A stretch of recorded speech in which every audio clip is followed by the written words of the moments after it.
I'm Judy Wise. I'm nearly 86 years old. I'm a mother, a grandmother and now a great-grandmother, and very thrilled. I was born in Sydney in 1930 and as a little girl we moved a couple of times, and I did all my schooling in Sydney and then worked in the city, of course, and then married a farmer and went 500 miles away from my family and everything else with no conveniences, no electricity, no telephone, 20 miles from town, and I couldn't drive, so it was a bit of a change in my lifestyle. But anyhow, I adapted to it, and I've moved quite a few times through my married life for various reasons, mainly work commitments, and so I've learnt to adapt to wherever I've gone.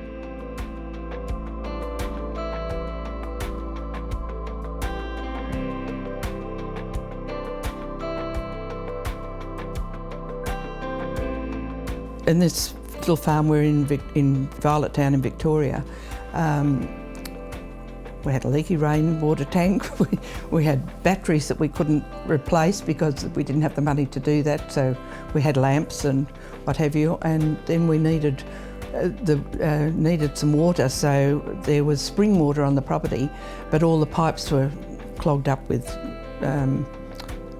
minerals and things. So, and that was when polythene piping first came in. That would have been in 1959 about, I think. And we didn't have the money to buy it, so I just did, not a lot, but I took in some sewing in the town to be able to raise the money to buy the polythene piping so that we had water.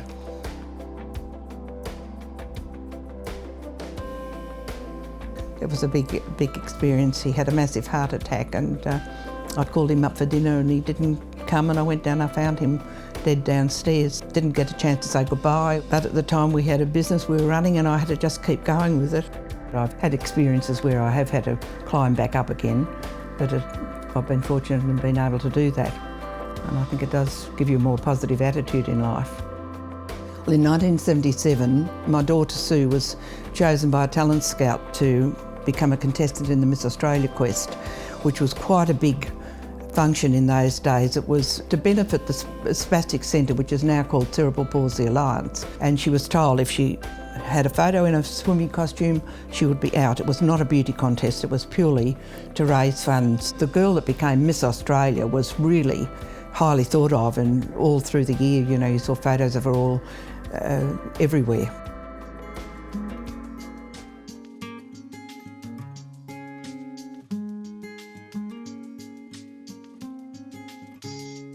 We worked tirelessly, and it was quite a big job because I was going to work at the same time, and Sue was studying at college and she had to do her exams during this period.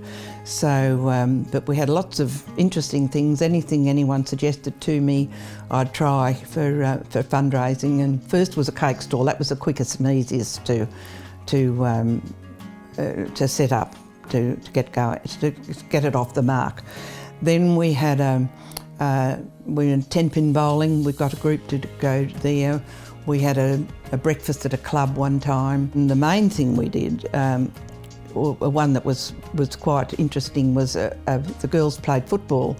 They had absolutely no idea how to play Aussie rules football. So one of the boyfriends of one of the girls came into our lounge room and asked them did they know what a football field looked like. They said no. So he drew it out on a piece of paper and the 4 posts and said the aim is to get the ball between those sticks.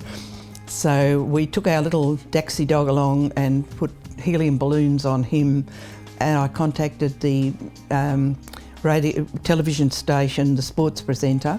He kindly came along as referee, in inverted commas, because he knew about the game, but he dressed up with huge sunglasses and a big wig and everything, and this was all held at half-time of the football match. And while the game was progressing, we went round with a blanket around the perimeter of the grounds and people threw money into it.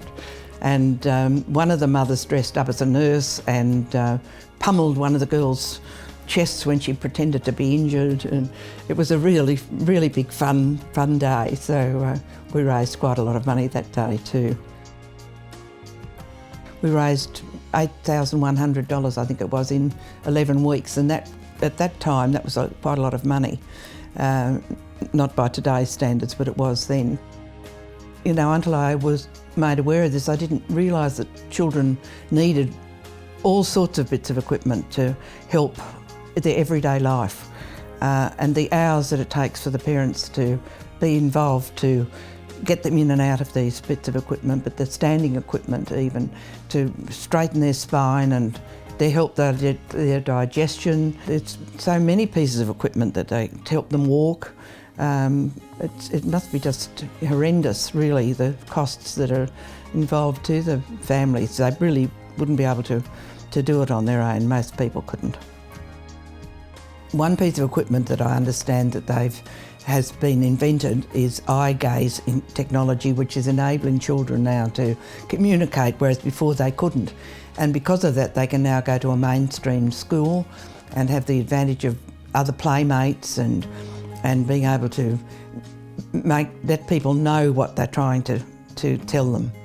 So, and this has been now, the cost of this has been reduced incredibly because of the extra research that's been done, that funds are needed for. I hadn't stopped to think how long had been supporting it, but it is nearly 40 years, which I suppose is quite a big slice of my life. But I've just been so grateful for the health of my own family that I like to support those that have, and help other children to reach their potential and go to as far as they can in life.